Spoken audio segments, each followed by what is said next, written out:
નમસ્કાર, સાંજના 6 વાગી રહ્યા છે. આપ જોઈ રહ્યા છો TV9 અને સુપર 6 સાથે હું છું માનસી સોની. વાત કરીશું આજના દિવસના તમામ મહત્વના મુદ્દાઓની. 6 મુદ્દાની વાત જાણીશું કે આજે ફરી એકવાર ક્યાં અને શા માટે કર્યું દાદાનું બુલડોઝર, શા માટે ફર્યું. વાત કરીશું કે ગુજરાતમાં દારૂબંધી છતાં બુટલેગરો કેવા બની રહ્યા છે બેફામ, અને સાથે જ નિહાળીશું મહાશિવરાત્રીનો અદ્વિતીય માહોલ. સૌથી પહેલા મુદ્દામાં વાત કરીશું બેફામ બની રહેલા બુટલેગરોની.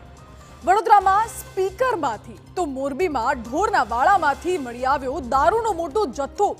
જાણીશું કે બુટલેગરો કેવી અપનાવી રહ્યા છે મોડસ ઓપરેન્ડી. જ્યારે બીજા મુદ્દામાં વાત કરીશું કે જમીન પર દબાણ કરનારાઓની હવે ખેર નથી. જામનગરમાં ભૂમાફિયાઓના દબાણો પર ફરી વળ્યું છે દાદાનું બુલડોઝર. તો ત્રીજા મુદ્દામાં વાત કરીશું ચકચાર મચાવનારી ઘટનાની. અહીં એક જ પરિવારના 3 સભ્યોએ કરી લીધો છે આપઘાત.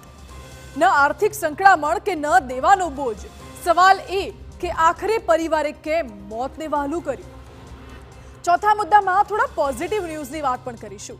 આજે વિશ્વ મહિલા દિવસે ઘરેલું ગેસ સિલિન્ડરના ભાવમાં 100 રૂપિયાનો ઘટાડો કરીને પીએમ મોદીએ મહિલાઓને આપી છે ભેટ.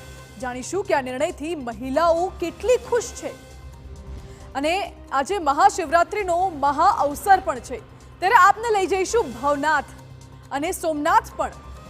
પાવનધામમાં જામ્યો છે શ્રદ્ધાળુઓનો મેળો, અને હર હર મહાદેવના નાદથી ગુંજી રહ્યા છે શિવાલયો. અંતમાં વાત અનંત અંબાણીની પ્રી વેડિંગ સેરેમનીની.